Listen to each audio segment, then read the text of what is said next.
আপনারা অনেকেই IPS use করেন কিন্তু ব্যাটারির যত্ন নেন না। তো আজকে আপনাদের একটি জিনিস দেখাচ্ছি। এই যে দেখতে পারছেন ব্যাটারির মুখা, তো এই মুখাগুলো খুলে দিচ্ছি। তো খুলে দেওয়ার পর দেখতে পারছেন এই যে ব্যাটারির ভিতরে দেখতে পারছেন একদম কিন্তু শুকিয়ে ভিতরের শেলগুলো বের হয়ে গিয়েছে, একদম এক ফোঁটা কিন্তু পানিও নেই। তো আরও একটি খুলে নিচ্ছি। খুলে নেওয়ার পর দেখতে পারছেন এটাতে কিন্তু হালকা একটু পানি রয়েছে। তো আরও একটি খুলে নিয়েছি। তো খুলে নেওয়ার পর দেখতে পাচ্ছেন এটাতেও কিন্তু হালকা পানি রয়েছে, তো এটাতে কিন্তু পানি নাই। তো এভাবে যদি আমরা ব্যাটারি ইউজ করি তাহলে কিন্তু আমাদের ব্যাটারিতে স্বাভাবিকভাবে পানি না থাকার কারণে দেখতে পারবেন যে কিছুদিন পর আপনার ব্যাটারিটি কিন্তু নষ্ট হয়ে গিয়েছে। ব্যাটারির ভিতরে কিন্তু প্লেট রয়েছে, এই প্লেটগুলো যখন ফেটে যাবে, নষ্ট হয়ে যাবে, তখন কিন্তু আপনার ব্যাটারিতে ব্যাকআপ দেবে না। তো ব্যাটারির শক্তি হলো পানি। আমরা যদি এই ব্যাটারিতে পানিগুলো শুকিয়ে ফেলি তাহলে আমাদের আইপিএসে স্বাভাবিকভাবেই চার্জ থাকবে না, ব্যাটারি অনেকটাই গরম হবে, অনেকটাই আগুন আগুন কিন্তু গরম হয়ে থাকবে, আমরা কিন্তু আইপিএস থেকে ব্যাকআপ পাবো না। তো আমি কিন্তু সবসময় আমার এই আইপিএসের ব্যাটারিটা কিন্তু সবসময় পরিচর্যা করি, আইপিএসটা ভালোভাবে চালাই বিদায় কিন্তু অনেক দিন যাবত চলতেছে। তো আমি একটু ব্যস্ততার কারণে এই মাসে কিন্তু আমি এই পরিচর্যাটা করতে পারিনি এবং কি ব্যাটারিতে পানিটা ওঠাতে পারিনি। সেই কারণে আমি দেখতে পারলাম এই যে এই শেলটার মধ্যে একদম কিন্তু পানি শুকিয়ে গিয়েছে, শেলটা হয়তো বা ফেটে গিয়েছে আমার মনে হচ্ছে এটাই কিন্তু। তো হঠাৎ করে দেখি আমার আইপিএস 5 মিনিটও ব্যাকআপ দিচ্ছে না, খালি সিগন্যাল দিচ্ছে, ব্যাটারি কিন্তু আগুনের মতো মানে গরম হয়ে আছে। তো আমি তখন বুঝতে পারলাম যে আমার ব্যাটারিতে কি হয়েছে, ব্যাটারি কি নষ্ট হয়ে গেল কিনা, সেটাই কিন্তু আমি শনাক্ত করলাম। হঠাৎ করে খুলে দেখি এই শেল থেকে কিন্তু ধোঁয়া বেরোচ্ছে, মানে আইপিএসটা চার্জে ছিল।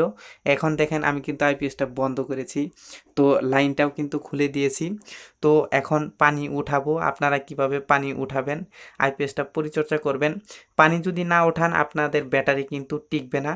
এই যে আমার মতো দেখতে পারছেন যে একটি শেল কিন্তু অনেকটাই শুকিয়ে গিয়েছে, পানি এটাতে নাই বললেই চলে। আপনারা যদি এভাবে ইউজ করেন তাহলে কিন্তু আপনার ব্যাটারি শেষ। আমার কিন্তু ব্যাটারি মনে হয় এটা একদম শেষ হয়ে গিয়েছে।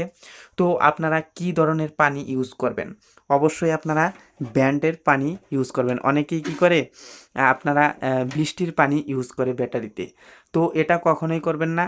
বাজারে কিন্তু অনেকটাই ভালো মানের পানি পাওয়া যায়। আপনারা এই আইপিএসের ব্যাটারির পানিগুলো কিনে আনবেন, কিনে এনে আপনারা ব্যাটারিতে ইউজ করবেন, তাহলে দেখতে পারবেন যে আপনার ব্যাটারিতে কোনো সমস্যা হবে না। আর যদি আপনি বৃষ্টির পানি ইউজ করেন তাহলে দেখতে পারবেন যে আপনার ব্যাটারি কিন্তু দুর্বল হয়ে যাবে, নষ্ট হয়ে যাবে, খুব অল্প সময়ে কিন্তু আপনার ব্যাটারি নষ্ট হয়ে যাবে। তো আপনার ব্যাটারি যদি ঠিক রাখতে চান অবশ্যই আপনাকে যে কাজটা করতে হবে, ভালো মানের পানি ব্যবহার করতে হবে। আর এই যে দেখতে পাচ্ছেন এই যে একটা শেল রয়েছে বা একটা লেবেল রয়েছে, দাগ রয়েছে, এই দাগের নিচে আসা যাবে না। এই দাগের নিচে যদি আপনার পানিটা চলে আসে তাহলে কিন্তু কখনোই আপনার ব্যাটারিটা ঠিক রাখতে পারবেন না।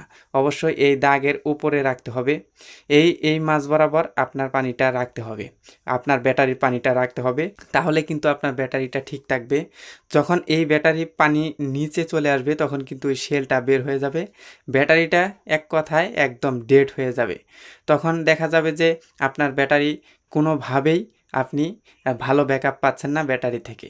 অবশ্যই আপনাকে যে কাজটা করতে হবে, এইটার নিচে আসা যাবেই না, এটার উপরেই রাখতে হবে। তো আমার ব্যাটারিতে অবশ্যই আমি এখন পানি উঠাবো, তো ভিডিওটি দেখতেই থাকুন। আপনারা অবশ্যই ভালো মানের এই পানিগুলো ইউজ করবেন।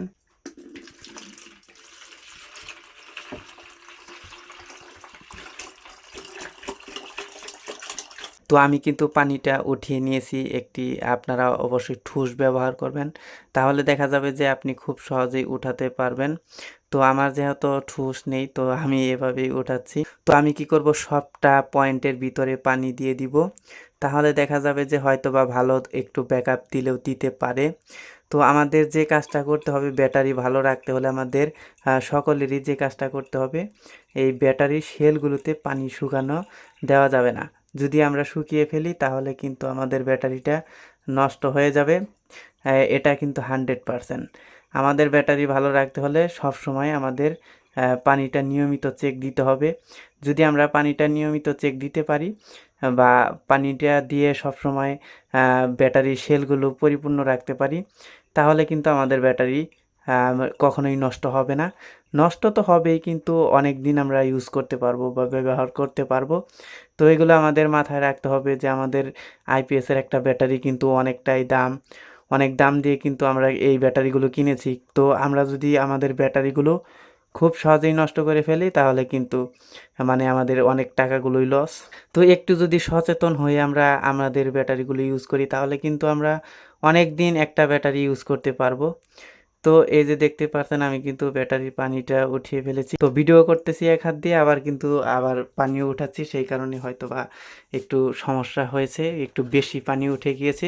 তো আপনারা যে কাজটা করবেন এই যে লেভেলটা, এই লেভেলের মানে মাঝামাঝি বা এই যে দাগটা দেখতে পাচ্ছেন এই যে এতটুক পর্যন্ত রাখলেই কিন্তু হবে।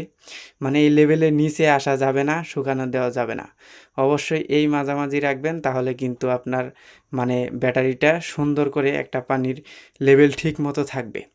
তো আপনারা যারা আইপিএস ইউজ করেন অবশ্যই আপনি দেখবেন যে আপনার ব্যাটারির পানির লেভেলটা শুকিয়ে গেছে কিনা। যদি শুকিয়ে গিয়ে থাকে তাহলে কিন্তু আপনি ব্যাকআপ পাবেন না। যদি আপনার আইপিএসের ব্যাটারির ব্যাকআপ বাড়াতে চান তাহলে আপনাকে যে কাজটা করতে হবে অবশ্যই আপনি ব্যাটারির চেকটা দিন, দিয়ে আপনি দেখুন যে পানি শুকিয়ে গেছে কিনা। যদি পানি শুকিয়ে গিয়ে থাকে পানি উঠান, দেখতে পারবেন যে আবার ভালো ব্যাকআপ পাবেন।